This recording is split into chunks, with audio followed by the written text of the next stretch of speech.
Okay, everybody, thank you for joining us today. We have a terrific webinar, and without further delay, I'm going to turn this over to Steve Racing. There's a lot of terrific material here on unstructured data and data security, and we have a great partner here with Eureka Software, and we're going to get started right away. So let me turn this right over to Steve. Steve, take it away. Awesome. Thank you, Paul, and thank you, attendees, for sharing some of your precious time with us today. And I'm really excited about the webinar today. We have a great partner, as Paul mentioned, in Eureka Software, and I'm joined today by Nate Latessa, the president of Eureka Software. And so we're going to talk about unstructured data, and it's just, there's a litany of things. We could go in a lot of different directions, but just specifically as it relates to security around unstructured data and compliance and those kind of things. So thank you, Nate, for joining me today, and just really excited about where we're going to go with this. So key point one is that we're focused on unstructured data, right? So what is it? Unstructured data is basically all the files that you have both on your shared drives and on your laptops, intended or unintended, and email attachments and those kind of things, even spreadsheets. Sometimes there's some structure, rows and columns, but it's unstructured data because it's a file. But so what's so hard? What's so hard about dealing with unstructured data? Well, here's some quick facts about the nature of the industry, right? But the reality is that 80% of organizations' data is unstructured, so there's a lot of it, and it's growing really, really fast, right? So annual growth of 63%. If you think about that, I mean, it's just phenomenal, the amount of growth of unstructured data and files that are all over on your corporate networks. 70% of those files. This one it just blows my mind every time I hear this, right? But 70% of those files that are out there are what are known as rot, or redundant, obsolete, or trivial, right? So they're not really providing value to your organization, but they still provide risk or represent risk, right? So it's everywhere. It could be sensitive data and not delivering any value to your organization. So it's just mind-boggling when you think about it in those terms. But average savings to an enterprise that puts a centralized, data compliance framework in place, $3 million. It's material, right? It's a material thing. 62% of companies don't even know where their data is, and that number actually sounds low to me. It's scary at 62%, but for me, it's almost 100%. In fact, inevitably, it probably is 100%. If you could be more than 100%, it probably would be. But I can tell you that everybody I ask, no matter whether they're a large enterprise, what vertical they're in, large, medium, or small company, do you know where your data is? Right. No. No. I mean, anyway, one thing that's interesting, and I'll pose this out to the audience, but like when I think about my own behaviors, right, and what's on my own laptop, a lot of times I just grab things and I save them locally so I can work on the plane or I can do whatever.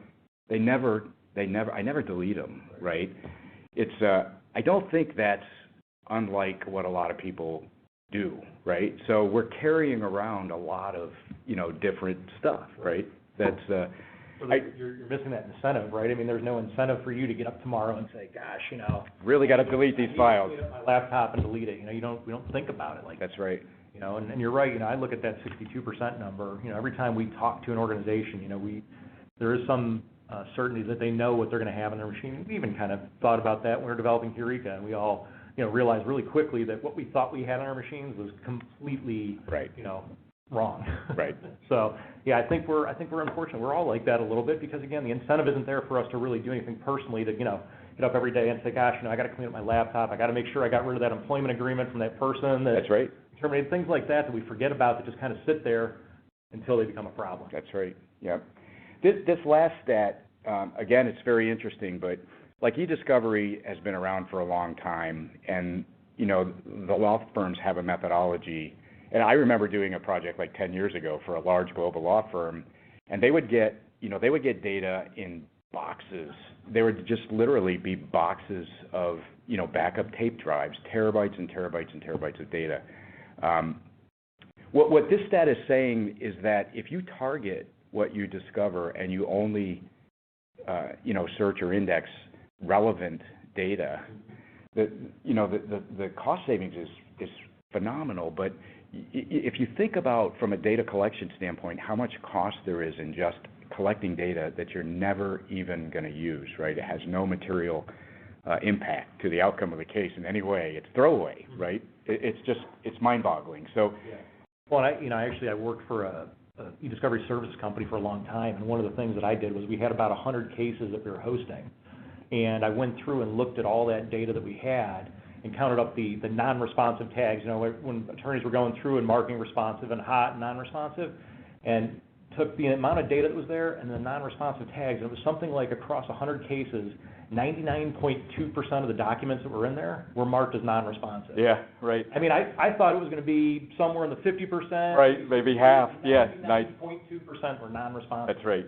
So you spent all that time, all that effort, all that money to collect stuff that you really didn't need. Right. So just doing the math, that's 0.8% or 8%. What? 0.8%. 0.8% that's valid and usable. It's phenomenal. So I think unstructured data has some very unique challenges,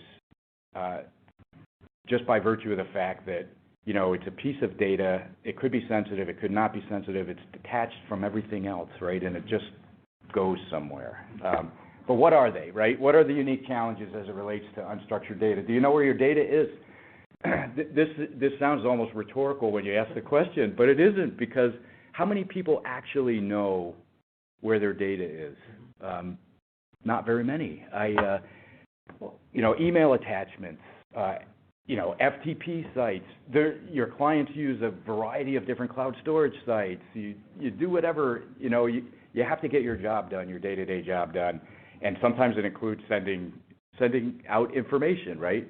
Zip drives, laptops, FTP sites, email attachments, you name it. There's just, so the nature of the world that we live in is there are so many different ways to connect to data or transmit data or do something of the sorts. It's not just the amount of data that's growing exponentially, it's the number of different ways that you have available to you, and how many enterprises provide a sanctioned solution that governs how data is transferred.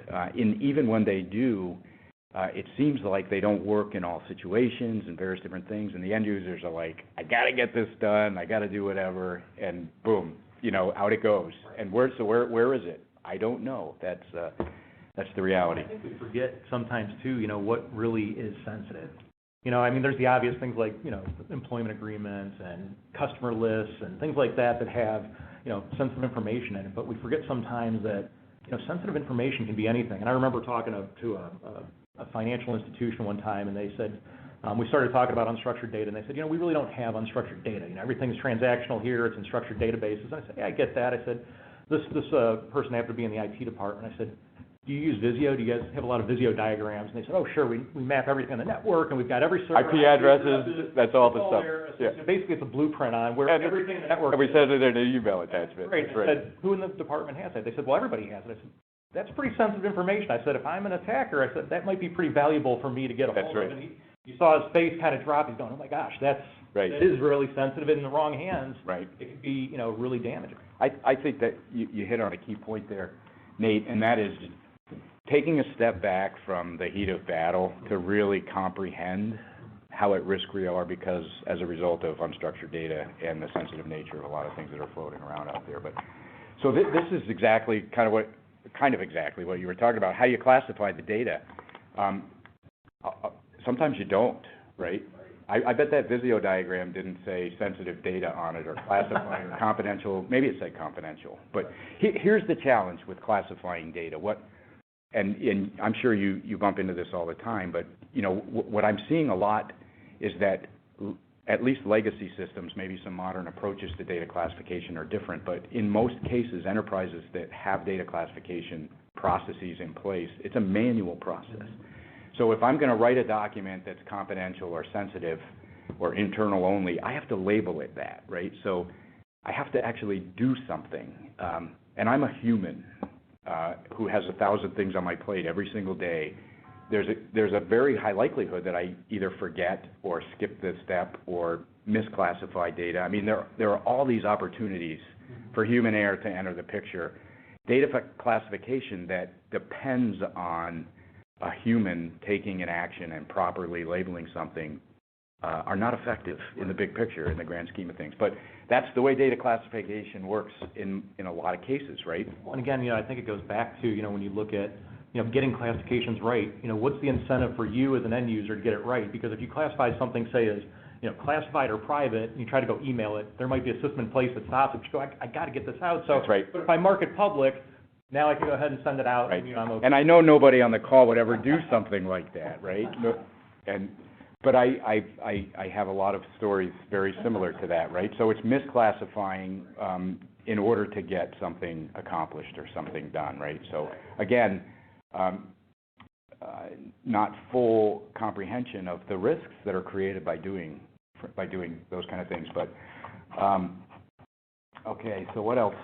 Legacy systems exacerbate the problem, and this is it's an interesting concept. But a lot of times, like I'll talk to large global law firms or somebody, banking and finance is congruent with that. There's a system of record, right? There's a centralized system, and so you say to a law firm, where's your sensitive data? Well, obviously it's in the system of record, right? Because we have to put all our contracts in there.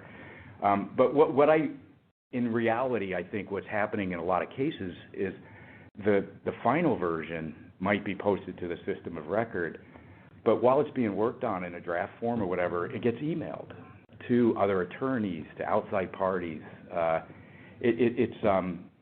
So a system of record, I believe, is a false sense of security, right? So anyway, a lot of modern technology seeks to address this this problem, if you will, and use DLP and those kind of things to make sure that sensitive data can't be sent out. But the concept of things living in a centralized system of record, I think creates a false sense of security. That's my experience. So let's see, file shares and SFTP. I mean, this was actually a driver for us moving to a more modern solution for sharing sensitive data because, one of our clients said one time, those 3 people that I told you were going to be on the project, they're not going to be on the project. Now, could you add these 3 different people and take those other 3 off? And I'm like, this is a big thing for us. We have to submit a change request, and we have to do all these things, and we have to protect your data. So it's a very formalized process, right? It's cumbersome. It's very difficult to do. So a lot of times, I think what happens in the enterprise when people, need to be added or removed, it doesn't happen, I'll say, as formally. Adding is one thing, right? If somebody needs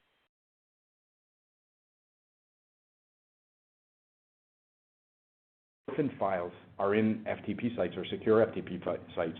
So a lot of people stop at, if it's sensitive data, I'm doing, what I need to do by virtue of it being secure SFTP, but then it lives forever, and it's orphaned, right? So there's a huge amount of problems with legacy technologies that work really well, but they're very cumbersome to manage and govern and have oversight over. Well, and if you look to it, in the past, these things have become dumping grounds too, especially things like file shares. I mean, we put information out there, and again, it's the same problem. We don't ever delete it. Right. And the solution is, hey, guess what? Our server filled up. Well, just, it's terabytes are cheap. Just add more space. That's right. And all we're doing is making the problem, worse every time. That's right. So we're not solving the core problem, which is you got to get rid of that rot. 63% growth, 70% is rot. That's So it might sound cheap to add a few terabytes, but in the long run, I mean, it becomes very, very expensive. And even from the straight cost perspective, right, Nate, there's, if you think about you're paying for storage, not just in a single data center, you need to have redundancy, right? So the data is all replicated. So 70% of it is wasted money you're spending on disk drives, right? And data center space and those kind of things. It is, again, it's a little bit ridiculous when you think about it in those terms, right? But email is the primary method for sharing files.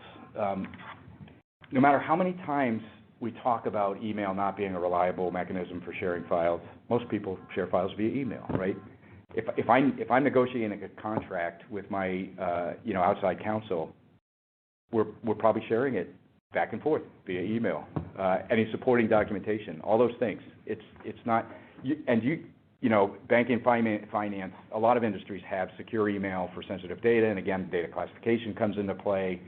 If it's sensitive or confidential information, it has to be sent securely, right? So it won't let you send it in conventional email. So that's great, except that it's a pain. Maybe the file size is too big or whatever for secure email. So you take steps to get around, you know, workarounds, right? The user will get their job done before they will concern themselves with compliance or security or those kind of things. Well, you know, just what I always found interesting was, you know, again, when I worked on the litigation side, you know, when you have these big lawsuits, you know, corporations are taking all this data and they're sending it out somewhere for somebody to host it. I used to have to go through all kinds of security diligence, you know, in order to hold that data and have that, you know, and that was, because they were so concerned about that. But then when you look at something like email, they really had no controls on that. You could send data wherever you want all over the place. So, you know, they were concerned about information, but they kind of missed that, look, it's really easy to really get data out of your corporation through email. We kind of forget about how easy it is sometimes. Yep, that's true. That's true. DLP, so how do you validate the revolt? So this is an interesting topic because, you know, enterprise DLP has been around for quite some time now.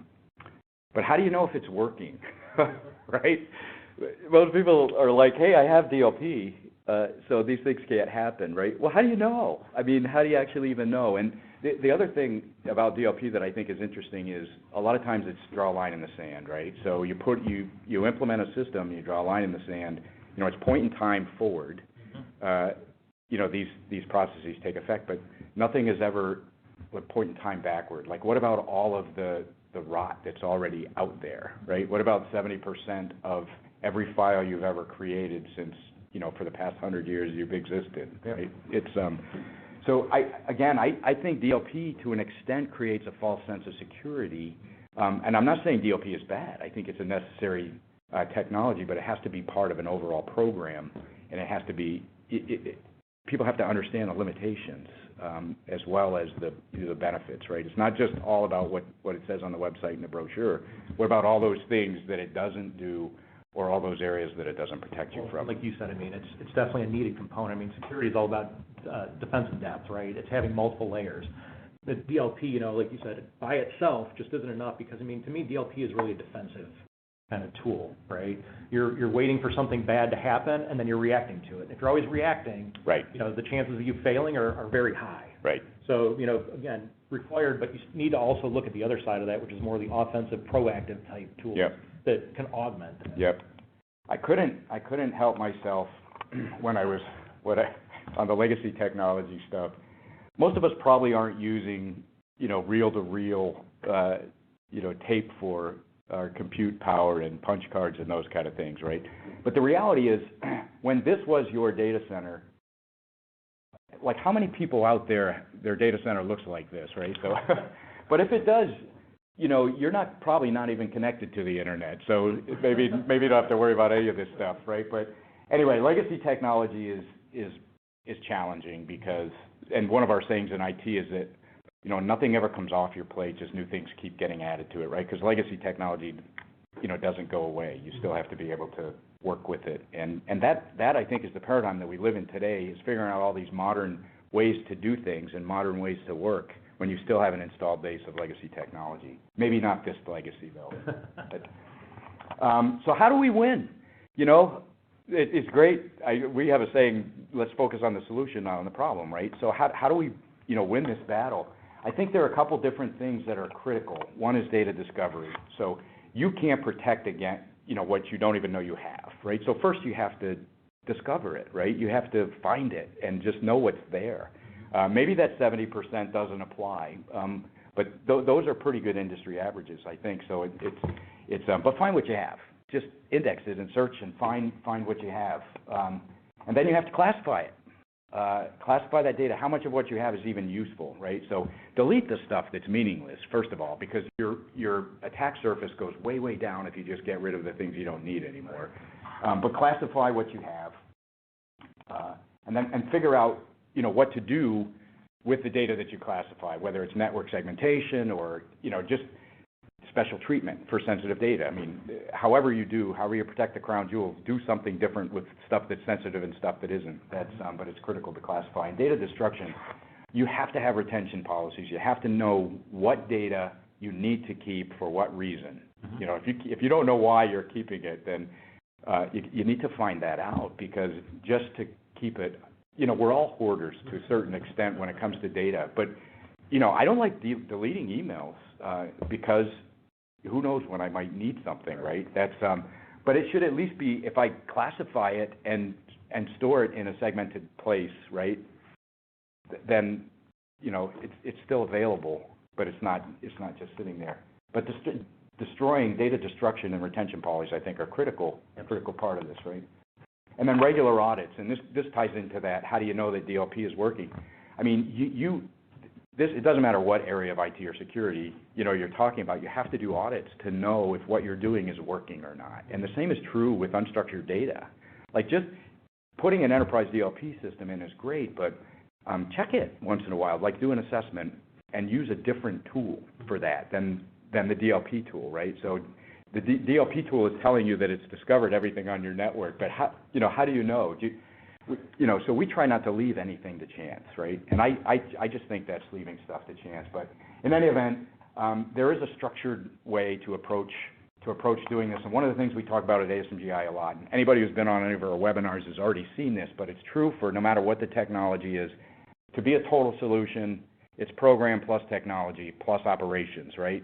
And the bookends, the program and the operations, this is where ASMGI is really strong, and we leverage platforms like Eureka for solving, you know, the technology piece of the problem. But technology alone does not solve problems. It is not a total solution. You have to have, both of those bookends. So I wanted to mention that. And with that, I want to kick it off. Nate's going to drill into detail on a lot of these things.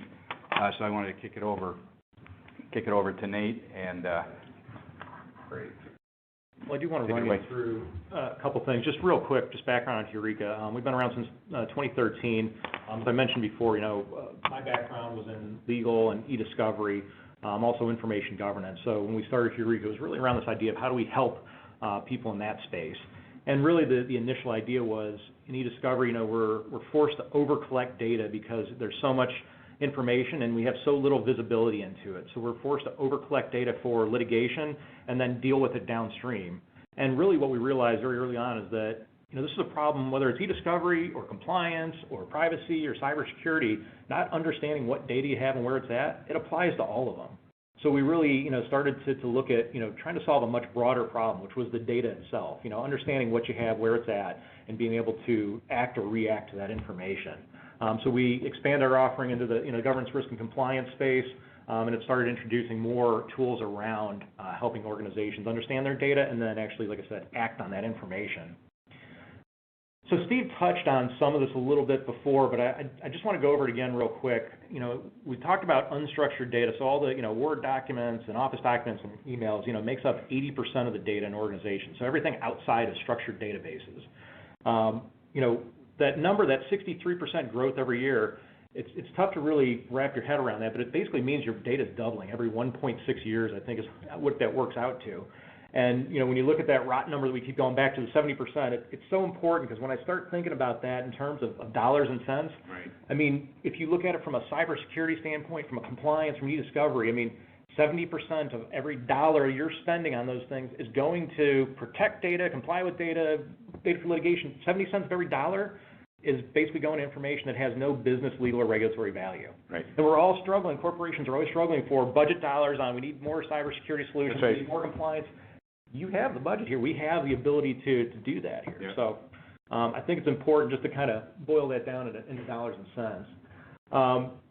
Really, when you start to look at what the core problem here is, that 80%, there's really, companies don't have visibility into their unstructured data. The data that's sitting on laptops, desktops, file shares, I think this is one of the challenges we always have going into an organization. We start talking about this. They don't realize how big the problem actually is because, again, they've never been able to quantify that. So it's tough to kind of, get them that point. So one of the things we always try to work with corporations on is let's start small somewhere. Let's start taking a look at your data. It doesn't have to be, we don't have to analyze everything in the organization. Let's start small so you can start to quantify that risk and figure out how best to attack it, whether or not it is a priority for you. Right. And, some of the things we talked about, some of these silos, that's what really makes it difficult, because it's not just on a laptop, and it's not just on a file share. It's on the laptop that I sent, in an email that I sent to Steve, and Steve forwarded to somebody else. It's on a file share that we saved in Box. That it's all over the place, and it's really easy for us to send data, all over. And now we have to manage it in all these different silos. Right. None of them talk. Well, even specifically as it relates to the contract piece, it just occurred to me that, they're all created in Word, so you end up with a final. So there's probably multiple draft copies and then a final version of Word. But the signature copy is always a PDF, right? So at a minimum, there are 2 copies of every document that you have, right? That you send out, but it's usually more than 2, to your point, right? And we start looking at, the kind of the big number here is the financial impact. Why is this a problem? From a data breach standpoint, the cost of a breach, when PII is exposed, the fines from things like GDPR and now CCPA and all the other, state and local privacy laws that are emerging here. It's starting to get to the point where, again, it's, we can't afford to not know what's in our data. We have to know what we have and where it's at, because just kind of burying our heads and saying, hey, I didn't know about it, the privacy laws don't really care. It's just when you're breached, it's your data. Cares. That's it's your data. It's your fault that, if it got out and, that you didn't know where it was. So really to talk about, the urgency around this, because, a lot of times we'll hear people say, I don't want to deal with it now. We're going to deal with this next year. This is on our kind of 2 years out. We'll start looking at this. And I understand that with priorities, but, this is one of those problems that gets bad really fast. Right. Right. It's, when you look at if you take those numbers from Gartner, that 63% growth, I found a study that said that the average corporation has about 347 terabytes of unstructured data.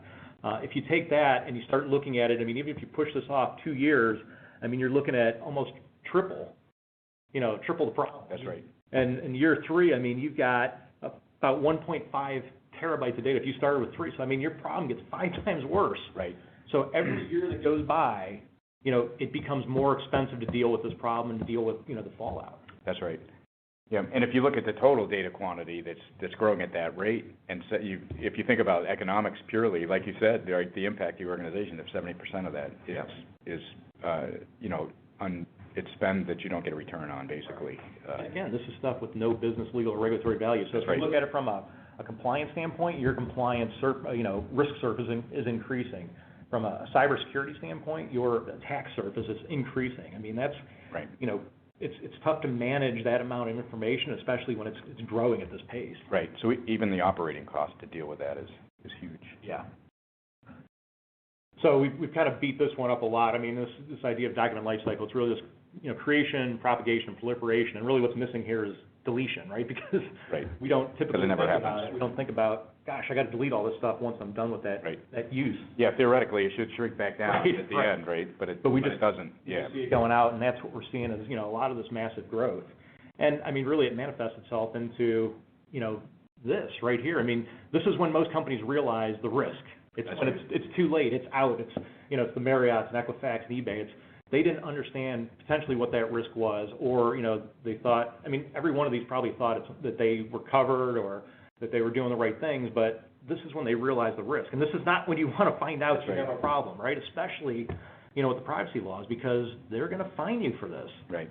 So what we always talk about is let's get to this point where we realize the risk before there's a breach, before there's reputational damage, before all this information gets out. It's understanding what that risk is, quantifying it, and figuring out what that plan of attack is.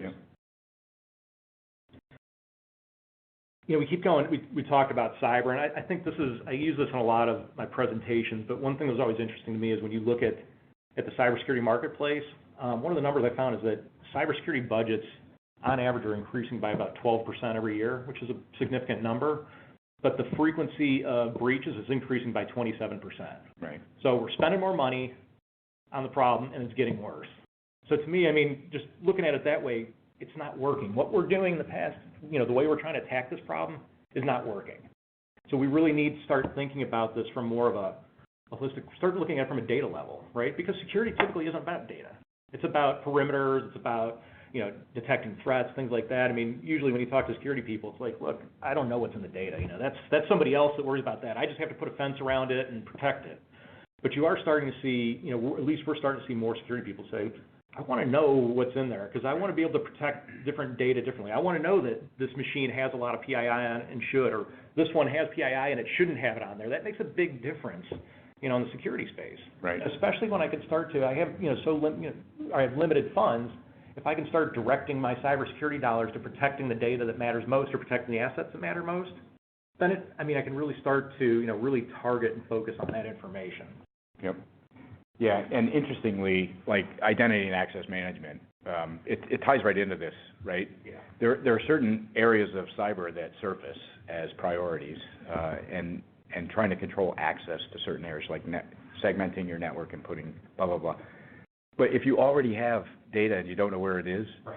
You're doing all these things and spending all this money when you don't even know what's in there, right? So how would you know who to give access to? It's, it's interesting, even the companies that are doing segregated networks, we talked to an aerospace company that their problem is they're finding data across these segments. They're going, we don't know how data is traversing these segments Right. because, we limit it. If you're on a certain project, we restrict your access to just, certain machines on the network and you don't have access anywhere else. But they're saying, we're finding data that's going, we don't know how it's happening. Right. Users are smart. Right. So they're finding ways around it. As you start to lock people down, they're going to look for ways around that. Yep. When we look at this, Steve, I think one of the first slides, that you had there is talking about the complexity of this problem. This is not an easy problem to solve, right? And that's why for a long time we've I don't want to say we've ignored it, but it's been a very big problem, and there haven't been a lot of great solutions out there to solve the problem, especially, when you're talking about unstructured data.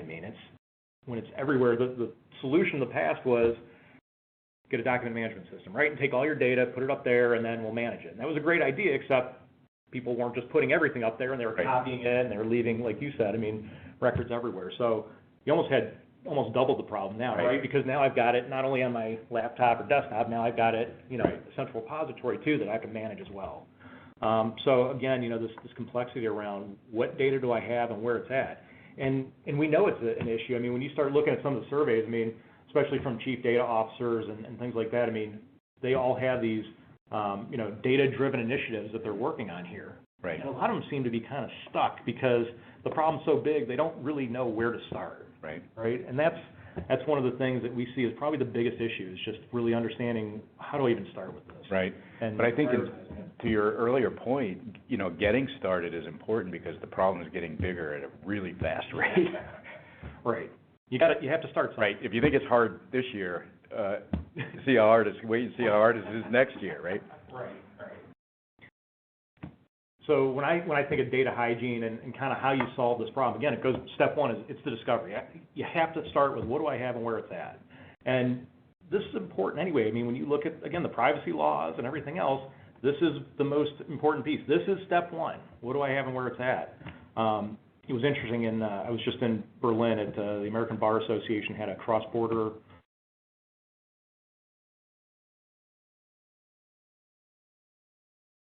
compliance officers kind of all come together and talk about some of the challenges and everything. And the very first panel was a couple corporations and a regulator that were saying the most important part of GDPR is you got to have a data map.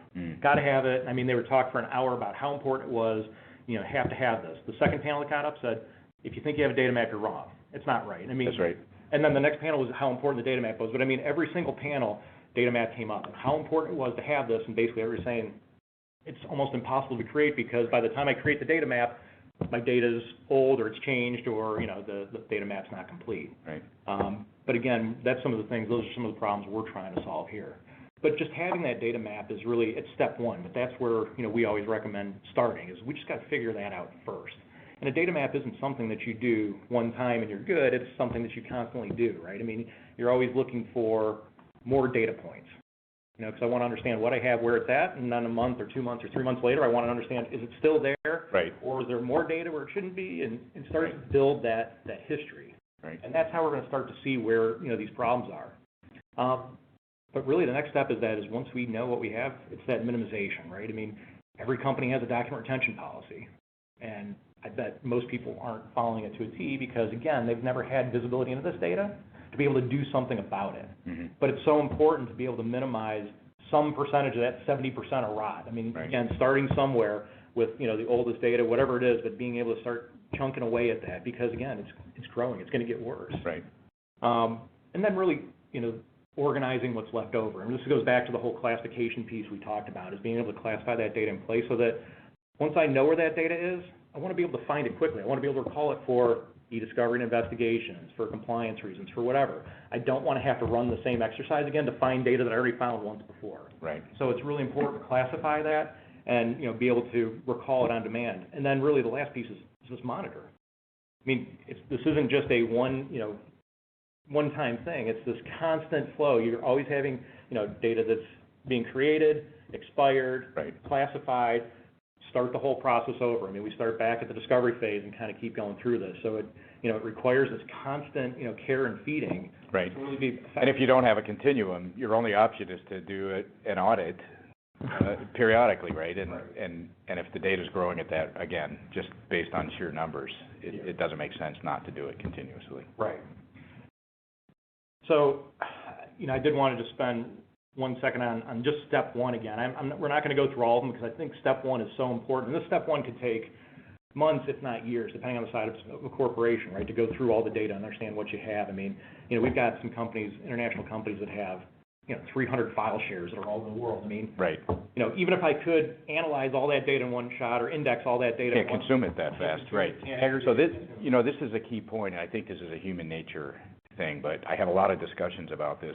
Sometimes we make the problem so big that it's overwhelming, and breaking it down into small chunks, even if it's by segmentation. I mean, that's a logical way to do it, right? There's a rationale behind that, but just the ability to consume or to complete a piece of the problem I think would be comforting and would be progress and can maybe slow down, the size of the problem, right, and reduce it. But you have to break it down to. You have to start somewhere, and this is one of the things, for us, being able to do these data maps, it's so important. We go into organizations, we usually start, let's not look at the huge problem right now because it's so overwhelming. Let's start small. What's the high priority data, or what's the high priority location or file share, whatever it is, let's start small there. And let's start to get some information, some intelligence about what's out there and where it's at, and that'll help us make decisions about, the rest of that data, but you got to start somewhere. And that's always our goal, is that we want to be able to start on something and start turning around information to you within, days or if not hours, so that you can start making this decision. Right. So we spent a lot of time talking about step one, and like I said, we could talk about all the other steps on another webinar, but this one is so important because it is really, it's so necessary to kind of just understand what you have. And a lot of times, when we're talking to folks about things like GDPR and privacy and being compliant, in the beginning, we're not even focused on finding PII because, honestly, it doesn't matter if there's PII in the rot. We just got to get rid of it anyway. So why don't we focus on cleaning up our data, getting rid of the rot, then what's left over, then we start to analyze that and figure out. And figure out strategically what you do with it. Right. That's right. Right. And when we talk about data hygiene use cases, again, our focus initially when we started looking at this market was e-discovery, because if we can get rid of that non-responsive data, that stuff that has no legal value, you start to reduce costs downstream. But it works the same for, the GRC and the privacy space. It works the same in cybersecurity. Any amount of data that I can reduce and get rid of, which, again, my company already has policies around, what can be removed, we start to affect all those. We start to reduce the cost of privacy and compliance. We increase, the accuracy of the results that we get. From a cybersecurity standpoint, being able to reduce that attack surface, and not make it so easy to walk off the crown jewels, because now we know where they're at. We know what we have, where it's at, and they're not just scattered all over the organization. They're in, very specific locations that we know, where that data is. So, I think one of the things for me that becomes interesting when you talk about reducing cost is, a lot of times when we think about data governance and the components, thereof, and even the, discovery as it relates to GRC and e-discovery and security, you think about reducing the attack surface and reducing risk, right? So they're sometimes called soft costs or, breach-related costs, right? And there's no doubt that that's real, but operating costs is a huge piece of this. When you just break it down into the sheer numbers like you did earlier, Nate, you start to understand that you get immediate return from operating, cost savings. Aside from the risk, reducing the risks, right? I think it helps to think about it that way. It's a little eye-opening, I guess. Oh, absolutely. We always talk about, improving outcomes. I mean, that's the whole point of, the data hygiene, extracting value from data that was typically invisible, that you had no access to. Really, on the breach side, being able to reduce the impact of breaches, being able to reduce, the liability associated with privacy, violations and things like that. I mean, these are all the outcomes that we're looking for, is how do we help corporations understand what they have and where it's at, but also, reduce all of those downstream costs, risks, and liability by having that good data hygiene. Yep. We talk about improved results and kind of what our goals are, and these are just a couple examples of, some companies that we worked with. One of our clients here, within 24 hours, being able to, again, start somewhere, right? We want to have some impact as quickly as possible. And this helps us, not only show value to the tool, but also the folks that are running this internally, help them show value to the people that they're selling to internally, right, to get buy-in on this. One of the ones, this was a insurance company that we were helping there, identified about $1.1 million in potential data that was at risk. So in a breach, that would have been their, the cost. So this was an exposure-based cost at $1.1 million. Exactly. And what they found quickly was that most of that was rot. They just didn't. It was sitting in the recycle bin. They already decided to throw it out, but nobody ever hit the delete button in the recycle bin. Yeah. So, I mean, within, the first 24 hours, they reduced that potential risk by $1 million. So do you think if you're an attacker, you're looking in the recycle bin? I'm starting, I think. I think so, right? Why not? I mean, it's, potentially sensitive data in there, and right. People tend to forget about it. But to your point, it doesn't cost anything to actually remove it from the recycle bin. And this is one of those the savings is phenomenal. Right? I mean, somebody was going to throw it out. They were going to delete it anyway, that's right. Another one, too, I mean, just finding, this was another company that within 48 hours found about, over $500,000 in files outside of the retention policy. And again, it's, the attorneys spend a lot of time writing policies to do this stuff. And, that's a great quiver, and the legal teams, are a great arrow in their quiver, being able to say, hey, we don't have certain data because it's outside a retention period. But when you start to have data that's outside your retention period, that kind of, you take that, you take that away from the legal team. So this was kind of a real easy one for them to do. But I mean, within 2 days, we had indexed about 10 million files and identified PI of over $500,000. So again, this was just about understanding what they have, and this wasn't looking at the entire organization. This was a very small piece of it, but it was a really high impact on on just that. Awesome. Yeah, thank you. That really helps a lot, and we've got some great questions here. But I wanted to just kind of drill down a little bit, Nate, before we go to the audience questions, and just understand.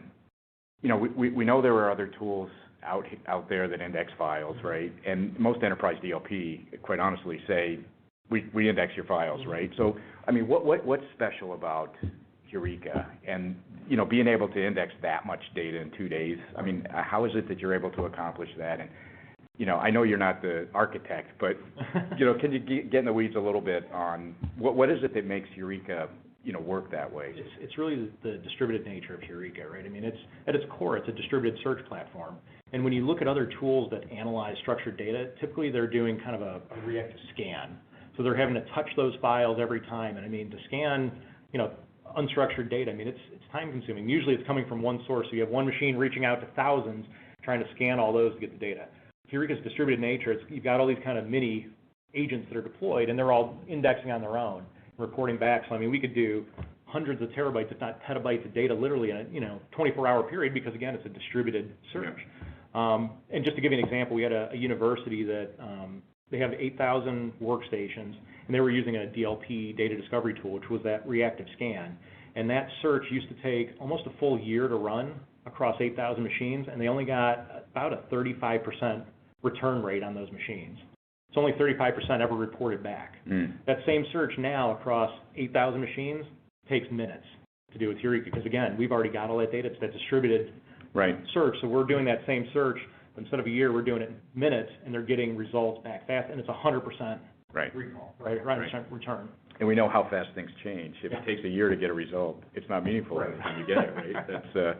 That's phenomenal. The other thing I wanted to drill into a little bit, and you had a slide that talked specifically about the use cases, but what maybe subsets of those buckets? Where is it that your customers are saying, wow, you're really delivering value here? Is that? I mean, honestly, it's across all of them. When we go into organizations, I mean, a lot of times we're starting in legal or we're starting in compliance, we're starting in security, and we start, talking to all these other teams there. So on the legal side, I think it's really easy to show the ROI here. I mean, we had a large, Fortune 25 company that estimated that they can reduce their legal costs by 80% because now they could surgically target data for collection and only take, whatever they had, the relevant data, and move that forward. From the GRC space, I mean, really being able to target certain information to expire some of that old data and then classify what's left over. So, I mean, we're able to show value in a lot of different places. But again, the common theme here is that these are all, when you look at the cybersecurity space, the GRC space, and e-discovery, they all essentially have the same problem. And it starts with knowing what data you have and where it's at. Right. And by doing that, that one thing has the potential to reduce the cost across all three of those, with the same actions. Mm-hmm. Get rid of the rot, classify what's left over, and now you can better protect data, you can better comply with privacy laws, and reduce those e-discovery costs. Yep. Yeah, and I think from a use case standpoint, and this is one of the ways that that we work together, and one of the things I really appreciate about Eureka from an assessment standpoint, we talk about validating DLP systems and things like that. When we walk in to do an assessment, we can show you what indexed right there, and if you've got other systems that are saying you have X, and we're saying, here's what we found is Y. There's a point in time piece of value from that validation standpoint, just pure and simple, but having that real-time visibility, because what's valid today is not valid tomorrow, right? So and that ability to react, right, and respond. That's exactly correct. Really what we need to get to is getting that intelligence, getting that information in some meaningful way that we can do something about it right now, not a year from now when we figure out that we had a problem then. Right. So let's get to some customer attendee questions here. Let me pull up a couple of these. So here's one. So so this kind of ties into some of the Q&A that you and I are doing right now, but how is it different? How is this solution different than DLP? Yeah. So DLP, I think, to me is very reactive in nature, right? You're waiting for something to happen. You're waiting for data to go into motion. And so it's analyzing that data as it goes into motion, which again is a very defensive way to look at it. You're having to react to something bad happening. And, anytime you have to react, you've kind of lost the upper hand, right? Because now you're at the mercy of something else or someone else, and you have to kind of figure out how to stop that. So it really only works on data once it goes into motion. And the problem with DLP is, again, it never had that visibility to see all the data at once. Right. There's so much that the way that they try to solve the problems, let's just take data once, when it goes into motion, we'll analyze it there because that's a much smaller subset than the whole universe of data. The approach we're taking is we want to look at the whole universe of data. Let's proactively, index that information, figure out what we have, where it's at, take more of a proactive, offensive approach to it.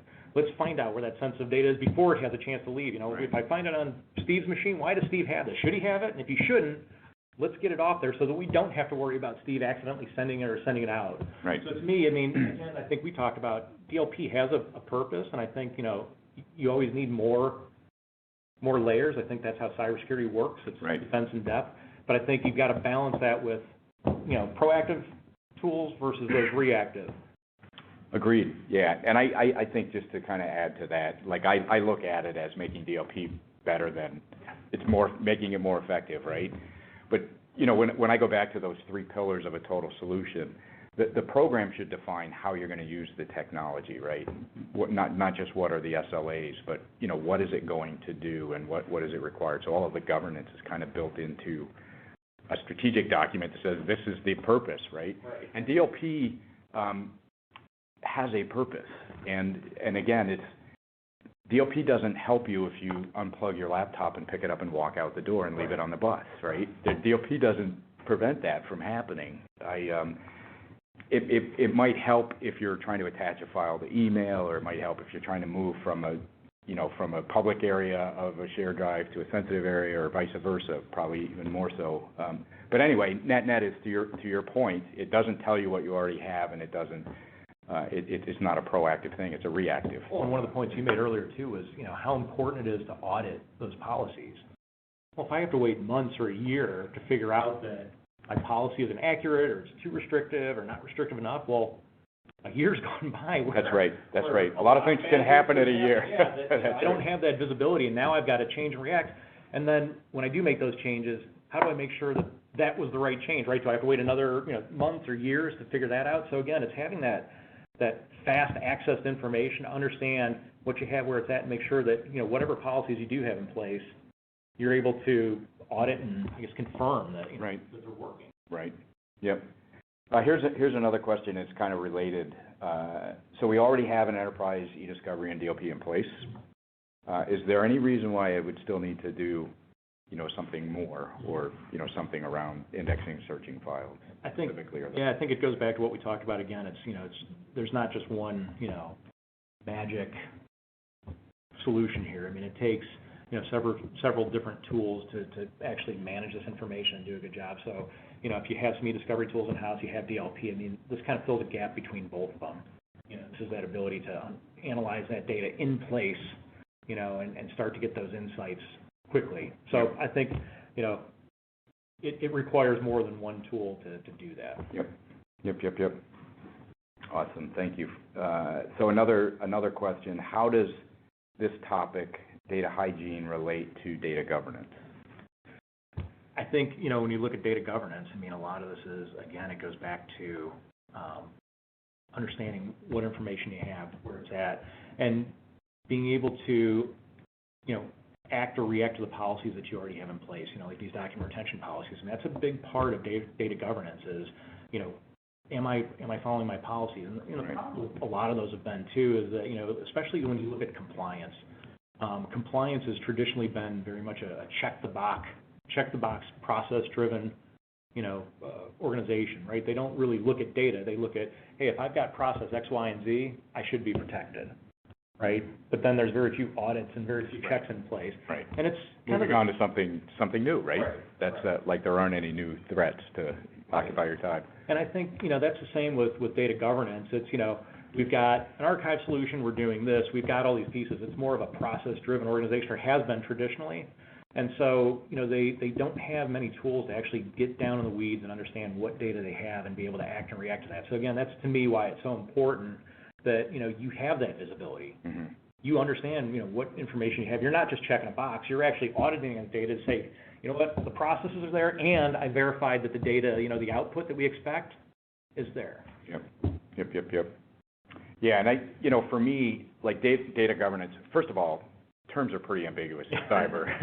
So it means a lot of different things to a lot of different people, but there are a lot of compartments or components to an overarching data governance program, right? But I'll go back to that three pillar model. You have to have a program in place. Yes. And so that usually means that there's a committee, right? A key stakeholder team who defines what the program is about and what the strategic objectives are and those kind of things. But those things have to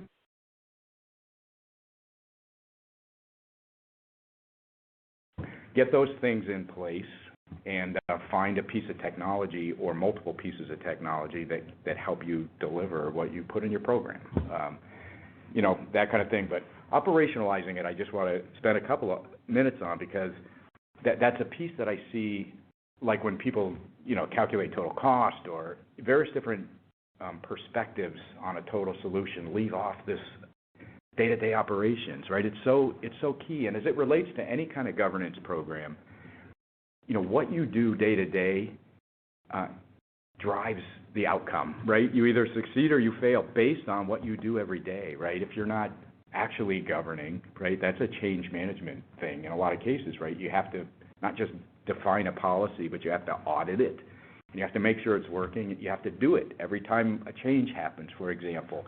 It's got to be purposeful and, documented and reviewed. And is this going to create a risk? Is this going to happen? But that operational aspect is so critical to the overall success of a program. And again, what I see a lot, from an orchestration and automation standpoint, even just, point-in-time things like a once-a-year assessment or audit, is just not suitable in today's, threat landscape, right? Things are happening really fast. So real-time or near real-time things like you're talking about with Eureka just become that much more critical. And that's where I think it gets addressed is in that day-to-day operations, right? You have to be doing it real time, and you have to leverage automation because we don't have enough time or enough people to do it all, right? Anyway, it's a complex problem. I think you talked about that already. So, I think we have time for another question. And okay, so here's one. How long does it take to index and search a terabyte of data? For us, a terabyte's, that's typically 24 hours. You one file shared, so we can do that quickly. When we do, say, thousands of workstations, technically we're indexing a terabyte on each one of those. There could be, in that 24-hour period, since it's a distributed network. They all run at the same time. We could be doing hundreds of terabytes or technically petabytes in a 24-hour period. But I think the big thing is that we can always index faster than anybody can analyze and review that data. Yeah. Because that is the big problem, is that there's a lot of data here, and the results that we return sometimes, it could be overwhelming. Especially when you get a terabyte of data, 1 million documents. That's right. That's a lot. That's right. And it's a lot of change to consume. Yeah. And I forget what the numbers were, but on some of the previous projects, over a terabyte, we're finding thousands, upwards of tens of thousands of records with PII, and this is kind of averaged across a bunch of different clients, but it's significant everywhere we go. Mm-hmm. And again, it's not always the obvious things you think of, like, Social Security numbers and credit cards. sometimes we did one for a university that was all of their football teams' playbooks and their basketball team playbooks. Right. Again, it's intellectual property, right? Right. That's right. It's in the wrong hands, that's pretty damaging. So, it's things like that. It's understanding what you have and where it's at, and being able to analyze that data very deeply and being able to look beyond the obvious things. Yep. Agreed. Yeah, I think that quantitatively being able to index a lot of data across a lot of endpoints all at the same time, it's parallel processing versus serial, right? It's single-threaded stuff, and it's meaningful. But again, I go back to that operating model, like how you consume that information. You have to be very intentional and deliberate about that. Otherwise, you just end up with a lot of data, and what are you going to assign one person to review all of those files? But I think one of the things that's interesting too about Eureka is the ability to quarantine and delete files, right? So you can take action immediately on things that are identified as rot and just minimize your attack surface right out of the gate. But if you're uncertain in any way, just quarantine it, right? Don't take an affirmative action like right now. Just do something if it's in a dangerous place or whatever. Just move it. That's one of the things we learned, is that it's great that you can get to the data, but now you have to be able to do something about it. And so that's what we've been focused on helping our clients do, is that, okay, now we're going to show you where everything is, and now we're going to give you that action, that ability to act or react to that information. Yep. Do it in a defensible way. Yeah. You can't just, unfortunately, can't just hit the delete button, that nuclear button. That's right. There is a defensibility piece to that too that we always consider, but everything that we do is audited and tracked. Excellent. Yeah, I could do this all day, Nate, but unfortunately, I think we'd probably lose people. So I want to switch gears. I've got a couple of announcements to make, but thank you so much for your insights. And just so everybody in the audience knows, the slides will all be the whole session is recorded. It'll be posted to YouTube, and you'll get a follow-up email with information on how to get to that. Nate's contact information, my own contact information is in there. Please reach out if you have any questions. Real quick, I wanted to mention what's forthcoming. Next week, actually, in Cleveland, Ohio, we're hosting the 17th Annual Information Security Summit, very well-attended event.